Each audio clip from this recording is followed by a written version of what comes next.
ضمانت پر رہائی پانے والے اعظم سواتی اٹک جیل کے باہر سے پھر گرفتار۔ تھانہ ٹیکسلا پولیس نے اعظم سواتی کا 2 ہفتے کا جسمانی ریمانڈ مانگ لیا۔ عدالت نے فریقین کے دلائل مکمل ہونے پر فیصلہ محفوظ کر لیا۔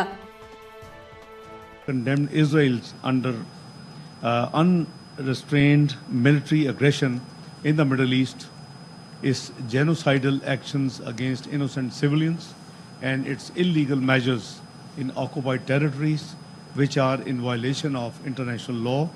اسرائیل فلسطینیوں کی نسل کشی کر رہا ہے۔ اسرائیلی دہشت گردی کا مقصد قبضے کو توڑ دینا ہے۔